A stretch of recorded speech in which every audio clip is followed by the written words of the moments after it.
Hello students, welcome back. In this video I'm going to talk about principles and patterns, and once again I'm going to try to form a bridge between the readings and the skills that you're going to need for the homework. So I will talk a little bit about the readings. There's some things I'm not going to talk about. Design principles, for example, are pretty conceptual, so I'm going to rely on the readings to help you understand those.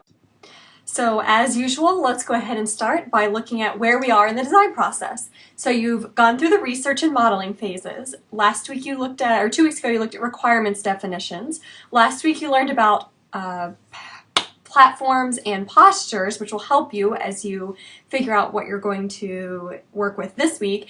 And now we're moving strongly into the design framework section. So now we're on the step where we need to really figure out how are we going to make this happen. So last week you created context scenarios. You thought about, actually this was 2 weeks ago, but you looked at context scenarios and thought about what should a product offer to be a good product to help users accomplish their goal. What should it be able to do? And now you're looking at how are we going to make that real? How do we create a product that actually does that? And then an interface that allows people to understand how the product does it and to make the product do whatever it is we think it should be doing. So now we're moving into making what we've come up with. And in order to do that, we have to come up with frameworks. So we have to create design frameworks. We need an interaction framework. We need a visual design framework, which Cooper talks about a little bit this week. We're going to save that basically for last. I don't want you to get tripped up on visual design theory this week, so we will come back to that. Contrary to popular belief, it is often one of the last steps in framework definition. So we will save that for our last step of the framework definition. And then industrial frameworks, which we're not going to work with because industrial frameworks are frameworks that help designers create new devices. So industrial designers are designers who create products. People who create vacuum cleaners, you know, how the handle is shaped, how low it goes, how low the handle goes to the ground so that people can use it more easily. People who make fans and lampposts and cups and fly swatters. These are industrial designers. So depending on what you're making, you might need an industrial framework. But since we're going to be using devices that already exist, we don't need to really get into industrial frameworks in this course. So how do we define the industrial framework? That's what we're going to deal with this week. There's 6 steps and they're not done in order, and we've already sort of looked at some of them. You're going to define the form factor, posture, and input methods, and you're going to define functional and data elements. So 2 weeks ago you dealt a little bit with functional elements when you created requirements, and then you thought about what tools would meet those requirements. So you came up with functional requirements, and that's going to be key this week. We also need to determine functional groups and hierarchy. So how are you going to group all the different things that our app does together? How are we going to group those tools? We need to sketch an interaction framework. We're going to construct key path scenarios and then check designs with validation scenarios, which I'm not going to get into much in this video. It's discussed in your reading. So these are not done in order. We're not going to do them in order. Okay, input methods. Well, you've already looked at posturing, so you know now how to choose a posture for whatever it is that you're making. And you've looked at some functional requirements, and now we need to figure out input methods. Well, input methods are more they're largely controlled by whatever platform you're using or whatever device you're using. So input methods are just different ways of communicating with computers. Anytime you give a computer information or data through something, that's an input. So when you talk to your phone, when you're doing a search and you talk to it, you're giving voice input. When you are playing Xbox Connect, you have visual data that you're inputting, so you're using visual input. You can use a mouse, obviously, for point and click input. You can use a keyboard for textual input. On a phone, you might have touch text input where you're touching finger by finger, you're finger typing. On a regular computer, you might have a keyboard input where you have more keys available in a well, they're available in a different way. You might have this right here is a tablet, which is a drawing input. So it's a visual input, so just different ways of inputting. And again, we're using devices that have really specific inputs. So if you're using a mobile device, you're probably not going to have visual input in the form of a in form of the way a Kinect works, where you have your camera and you're controlling the phone by motion. That's not really common on a lot of devices. You don't have a tablet, although you have tablet-like capabilities. People probably don't have a stylus, but they can probably use their finger almost as well. So the input there is kind of like a drawing tablet, but not quite. So you're limited on what inputs you have based on what device you're using. Okay, another thing that you need to do in your interaction framework definition phase is come up with the data elements. So what bits of information are people working with in your device, in your product? Are people working with photos? Are they manipulating statuses? Is location important? Are they managing emails? Is there some sort of data records that they're dealing with? Are they pulling up a list of restaurants in the state that they need to be able to sort through? That would be just raw data. Posts that they need to manage. So what bits of information are people working with? You need to figure that out in this step. And then functional elements. What kind of operations can be done to or with those data elements? So do you need video? Is that a functional requirement that you came up with? If so, does the video, the video is your data element, but what are the functional elements? Does the video need a controller? Do you need to be able to stop it? Do you need to be able to rewind it? Do you need to be able to slow it up or speed it down? So these are operations that we can do to that data of the video. And so these are functional elements. Do you need a user profile? Is one of your requirements that people have profiles? Is that the tool that you came up with to answer a user need? If so, does the user profile need a photo? Does it need a photo editor? So the photo is the data, the editor is the functional element. Does it need a save button so you can save the user profile? So functional elements are operations that we can do to or with data, manipulating it, saving it, moving it, filtering it, whatever it is that's going to help people accomplish their goal. And then another thing that we need to do is sketch the interaction framework, and Cooper doesn't use the word wireframes frequently, but when you sketch, you're creating what's called wireframes. And I'll show you a couple examples. And there's also an optional link for this week where you can go look at 25 examples. So in order to kind of get all of these thoughts down on data elements and functional elements and how the manipulation works and where everything goes and what it does, you create wireframes. And the first step in creating wireframes is to think about functional groups. So of those functional elements and those data elements, which are related, and group them. And then hierarchy. Hierarchy is the idea that something is more important than something else. So a social hierarchy is a hierarchy in which some people have more social status, they're at the top, and they can do more than everyone in the middle or the bottom. Caste systems are hierarchies. So we need to come up with a hierarchy of these functional groups. Which functional groups are most important? And so the step here is really you're going to group the data and functional elements by what they do. And a nice example of a design or a product that uses this functional grouping and hierarchy, as they all should, is the Facebook dashboard. When you go to Facebook, when you went to Facebook when it first came out, I got Facebook in 2005. It had been out I think about a year at that point. I got it in January. So this screen didn't exist.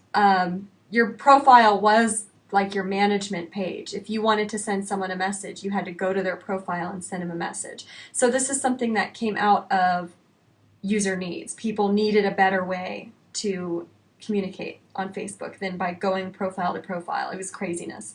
I exported my Facebook data last year, and in the first 2 or 3 months of Facebook, I had maybe 4 or 5 posts to my wall because you had to actually go to someone's wall to post to it. There was no news feed. So if they put something new, you didn't know. You had to go to their wall and see if they did something new. So it was real slow. So this Facebook dashboard is designed with functional groups. So on the left, these are all the elements that control. So this is like the fine control. And this is also access. This is how I can get an overview of things I can access. So I can access and control my apps. I can access and control my pages. I can access and control the different features of Facebook. There's search up here, post. And the post is a couple different functions. There's a type function, there's an add photo function, there's a feed functional group. So everything that is feed related is here in this area. And there's functions within this. So I can like, comment, share, read, sort, all of that goes together so it's in its own functional group. And then over here on the right, this is where I get alerts. Up here at the top right, this is how I manage my new stuff. So I manage my new friend requests, I manage my new messages, I manage my new notifications. I can go to my own profile and manage that, and then some settings here, but you can also access most of the settings from elsewhere. And so these are all functional groups. Each square or each rectangle does a different thing. It has different functions in it that do something similar. And there's hierarchy here, because if I'm coming to Facebook, pretty much what I'm going to do most of the time are these three things. Search for something, post something, and look at my newsfeed. And so they're right in the middle, they're the largest, so they draw my attention the most. In a person's brain, bigger is better. So because these are larger in my brain, I think that's what I need. I look right at it because it's so big. So there's hierarchy here. And then things like the control and access, everything over here is really small. I rarely am going to work with those things, so they're to the left, out of the way, and very small. So the first step in sketching the interaction framework is to create functional groups, put them in rectangles, and come up with a hierarchy for them. And Cooper talks in chapter 8, the next chapter, about structural patterns. Well, if you've done functional grouping and hierarchy, you just made structural patterns. So if you look at Facebook, these are the structural patterns. We have access and control, search, post, consume in the feed, manage new, and get alerts. So these are really the same thing. And there are some structural patterns that are used in a lot of different designs. And Cooper points out one. He points out the organizer, or I'm going to call it navigation as well. Organizer, navigation, overview, detail, pattern. So this is a really common way of grouping functions and putting it in a hierarchy. You see it in a lot of mobile and web apps and even websites. So Foursquare, for example, if you click the little Foursquare logo in the top left of your mobile app, you get the organizer. So the organizer navigation pops up. And this is how you can get around inside the app. And so then we have overview and detail. So here on the profile page, there's an overview, so I can see what I've put in the profile, I can see my stats, and then underneath there's a detail. I can scroll for days about things, this is like my history right here, a detail of everything that I've done. And then other pages have similar structures. So the main page has this specific area at the top, which is similar to the overview. It's kind of saying, here's what's going on right now. You're at the Art and Journalism building, here's a map, here's what's happening near you, and then we have details underneath. So we have a feed underneath with more details about me and everyone else. So this is a structural pattern that's used in a lot of mobile and web apps. There's other structural patterns. It's not the only one. Cooper points it out because it's very popular, but there are other ones, especially in mobile, especially in early mobile apps. We saw a structural pattern like this, navigation feed, where there's navigation across the bottom, but then there's like a feed area here. And maybe some of the navigation changes what's up here and it's no longer a feed. But for this particular Instagram page, the main page that you go to, the structural pattern is less complex than the organizer overview detail pattern. It has only two sections, navigation and then feed. So when you're defining your interaction framework and you're sketching it, you start with this. You just start with what's my overall structural pattern? What are my functional groups and how am I going to arrange them next to each other? So if I was inventing Instagram from scratch, maybe I would think, well, people got to be able to get around, so I've got navigation, and then I need a feed, so I would draw this. And then I would go in and I would start adding behavioral patterns, and I'll talk a little bit more about behavioral patterns in a minute. So I go in and I start being more specific, and I say, well, here's the behavioral patterns that I'm going to use. So I have the feed area, but how exactly does that work? What are all the functional elements? Well, there's a swipe, You know, I didn't add the like and everything, but I could have. There's a refresh button. The navigation, I start to be more specific about what's in the navigation and how it works. Well, how does it work? It uses a menu behavioral pattern. In a menu behavioral pattern, there's a list, and each item in the list is clickable and takes you to another page. So that's a behavioral pattern that I'm now applying to my wireframe, but these are still called wireframes. Now, over time, your wireframes progress from very simple to very complex. So I start with my structural patterns, which I base off of my functional organization and the hierarchy of those. And then I bring in my behavioral patterns and I start to test all this. And eventually I'll bring in my visual framework. So as an example, here's where you start. You just sketch out your structural patterns, sketch out all the functional elements here and the data elements. So this is a really well done sketch. And by the way, for your homework, I do expect you to use graph paper. You really need to be using graph paper and rulers on these things. Otherwise, your sketch could be an incomprehensible mess, especially if you are bad at drawing like I am. So please use graph paper, please use rulers, make it nice like this example. But in this example, you start to see the functional areas. So this is obviously like an overview here.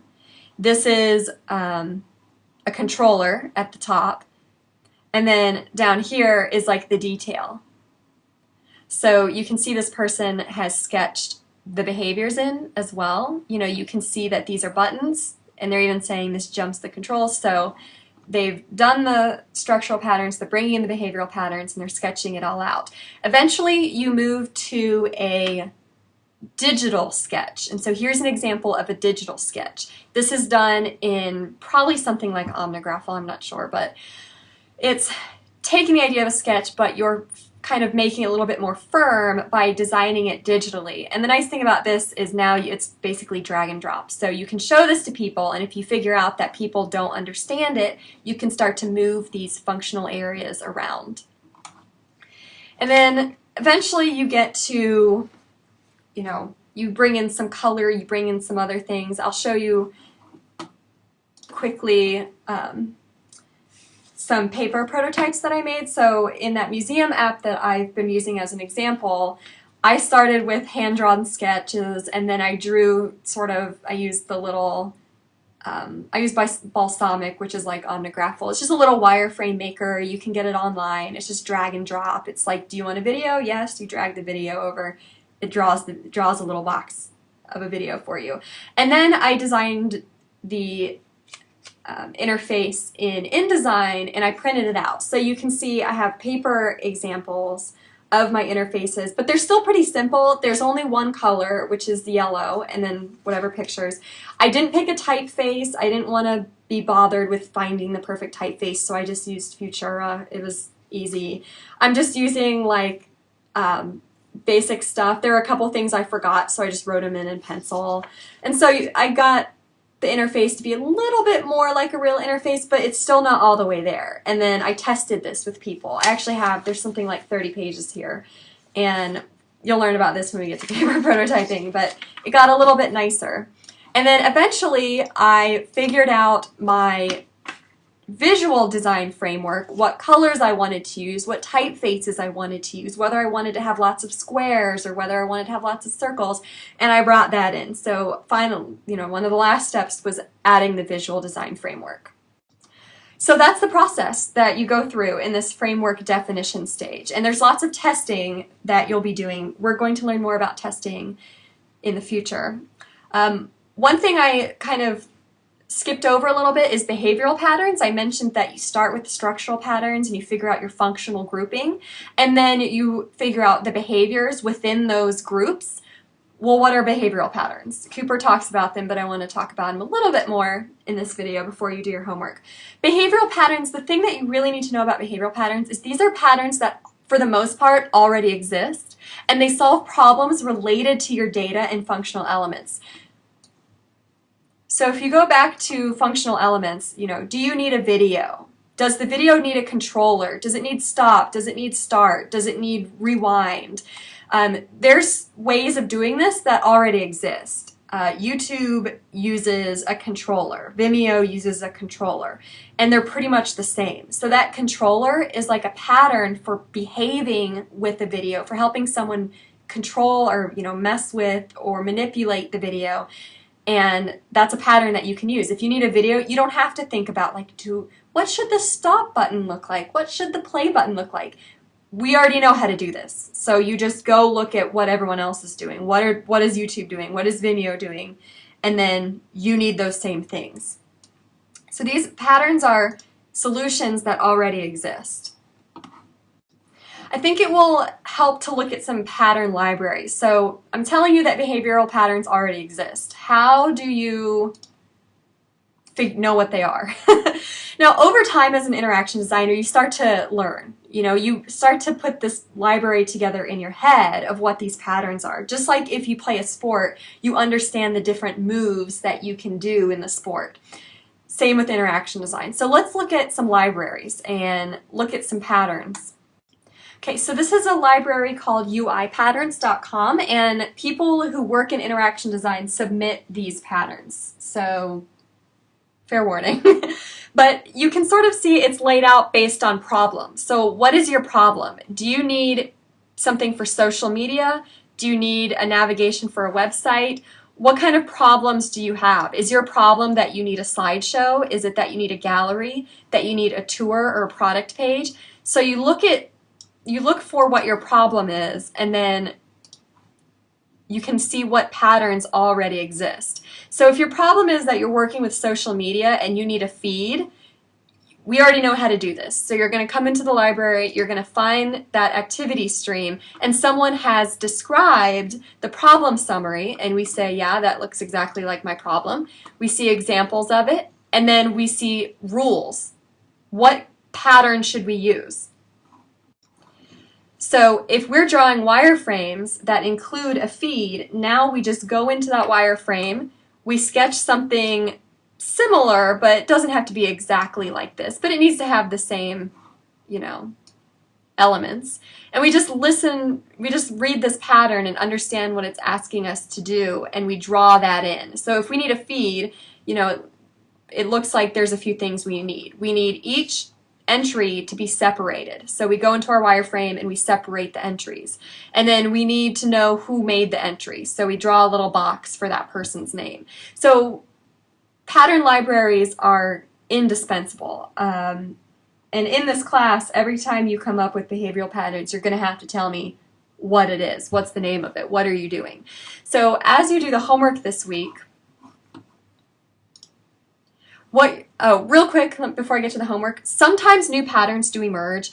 When I say that libraries already exist and behavioral patterns already exist, there are exceptions. When the iPad came out, there's a lot of patterns that are available on the iPad that we weren't seeing before, just because there was nothing like it. There was no large screen touch device that you could hold in one hand while you manipulated with the other. So new patterns came out. So new devices and platforms sometimes call for new patterns, but you guys you're not inventing iPads in here. You're using devices and platforms that already exist. But for the homework, you're going to reverse engineer a mobile and web app. And so you're going to create wireframes, and you're going to have to identify the relevant pieces. So you're going to have to identify the patterns, which means you need to go to a pattern library and think like the person designing the site. So you can't use Facebook because I used it in this video, but if you were using Facebook in your example, you'd come in here and you'd say, okay, what is this area? It's like a feed area. Let's go look at patterns for feeds.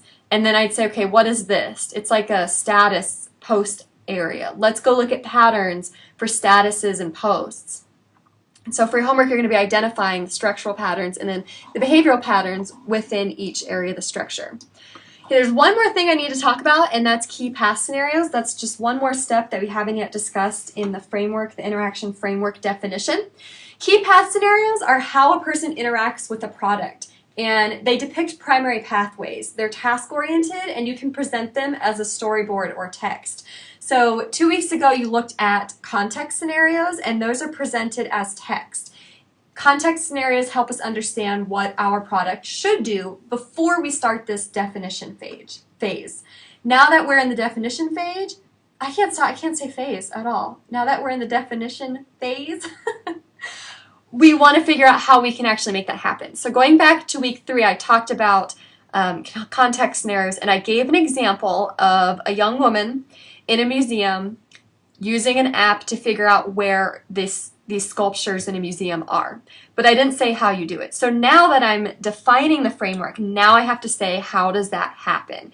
And I make the wireframes, I make the structural patterns, I look for behavioral patterns that might answer that problem.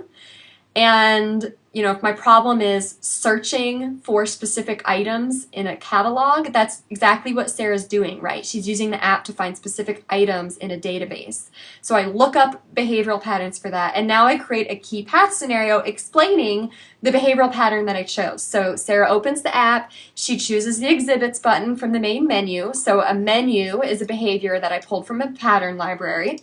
She sees a list of exhibits and a search bar. So a search is a pattern that's available in a library. She taps the search bar, it brings up her phone's keyboard, that's a common pattern. She types in sculptures, and a list of all the museum sculptures are presented. So I'm doing exactly what the pattern says. The search pattern tells me that this is how search works.